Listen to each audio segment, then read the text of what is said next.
nationwide, and that shouldn't be a surprise to anyone. I mean, all our kids are, all our people in our community are so smart. At the same time, that doesn't mean you have to get a perfect score. Remember, the purpose of these exams is not to differentiate yourself. It's to show a base mark of IQ and to show that you can perform well. I definitely recommend that you start relatively early. I think a good time to start for preparing is sophomore summer. That way you can, sophomore summer means the summer after you finish sophomore year. That's a great summer to kind of get ahead, to start studying for the SAT. I would not worry about it as a freshman, absolutely not. Maybe sophomore year, but sophomore summer, I think, in my opinion, is the key time to get started. I think now the exam's out of 1,600 points. When I took it, it was at 2,400. But if you look at percentiles, the way I would approach it is you should always be above, on average, above 80 to 90 percentile. I think don't get too caught up with the actual score, but make sure that you can. There's a lot of different classes. If you're living in the Princeton area, even New Brunswick, I think Larry Krieger, Akash and I study with Larry Krieger. He prepped us really well. There's a lot of different teachers, but you want to start sophomore summer. ACT is the same thing. ACT, SAT. I think they're both commensurate, and if I had to choose, I would choose SAT. If you're more scientifically oriented, if you enjoy sciences more, I would choose ACT. But yeah, you want to be above 80 to 90 percentile overall on your exam for elite schools. Do you mind if I? So I know that Raj touched on this, but when it comes to preparing for the test, there's like a bit of a different approach for kind of everyone, because everyone has different strengths and weaknesses. So the tests have a math component, a reading component. If you're taking the ACT, they have a science component. Both tests usually have a writing component. So the way you study for that, for each of them, is sometimes a little different. And some people will take courses over the summer. Some people will take like classes and like kind of study in groups. And some people will study on their own. So me and my older sister both studied on our own.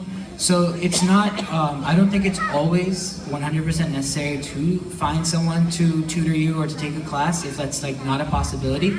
I don't think it's something to worry about. But the benefit of classes or anything like that is it gives you a little bit more structure. So I found that for most of my friends who've taken classes, that's definitely helped. Very cool. Going off of the SATs to the other academic question, it's about classes, right? So there's many different tracks in high school. So you have your AP classes, you have your honors classes, and you have your college prep or regular track classes. For a student who's in high school, what would your sort of general advice to them be? And maybe we can hear from Akash and Niranjan, since you guys didn't answer the last question.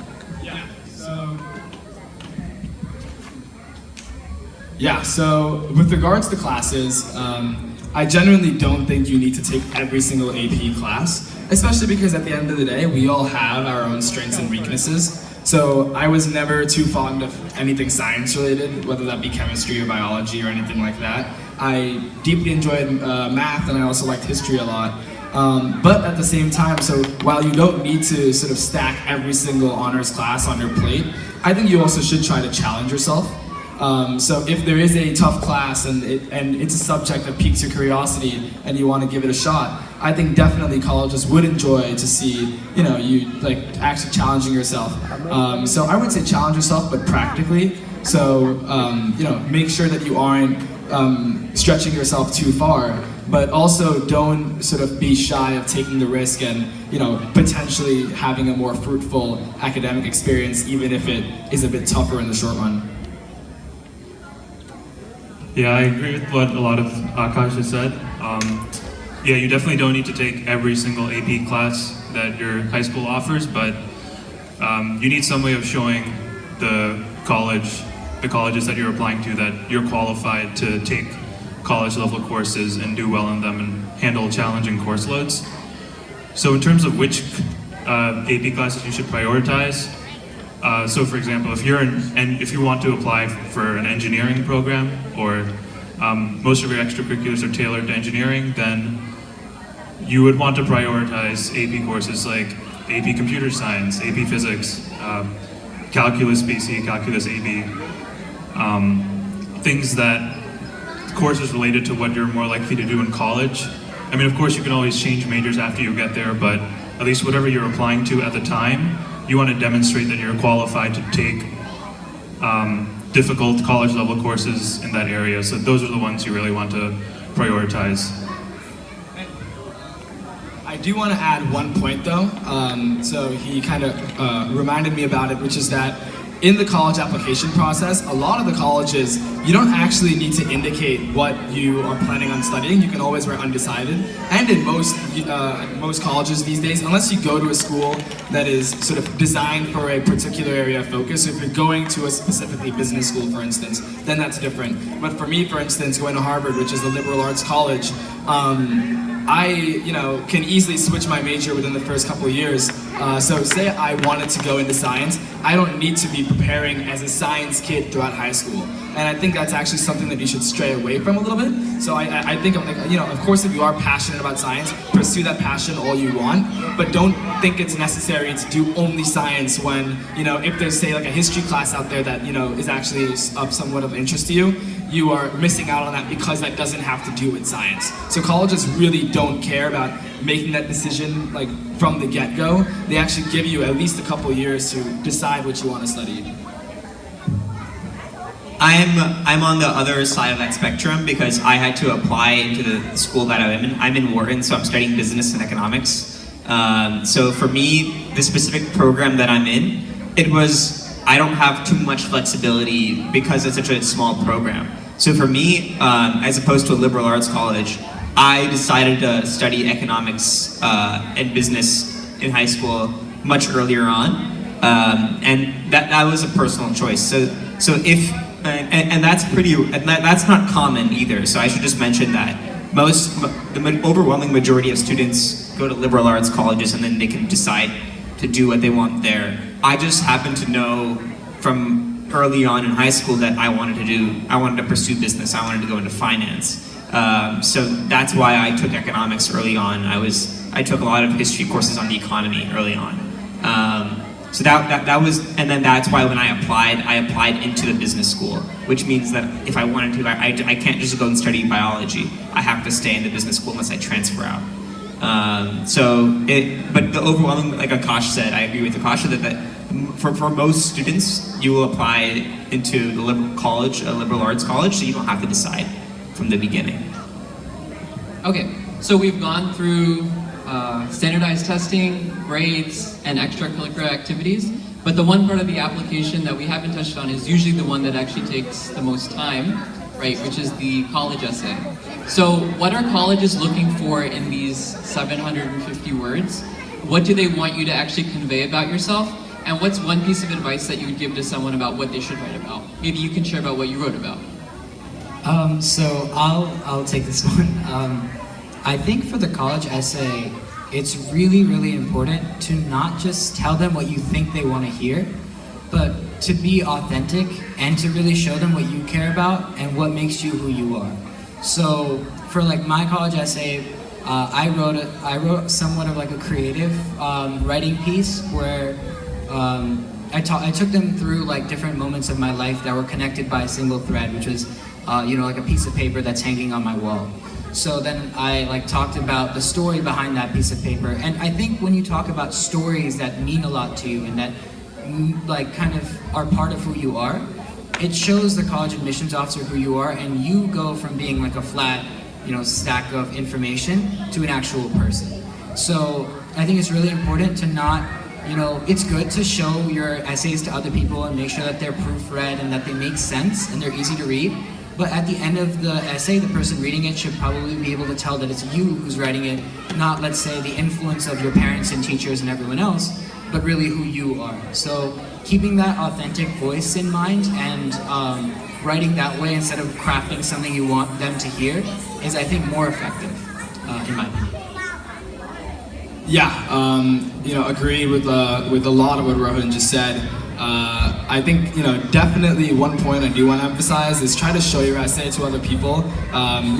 Getting a fresh pair of eyes on the essay can be extremely helpful. At least it was to me, to not only catch those typos and those awkward sentences, but also if you maybe if there's something that you're writing that only you understand and maybe it doesn't come across as clearly to the reader, then that's where whoever's reading your essay can say you might want to explain that better, etc.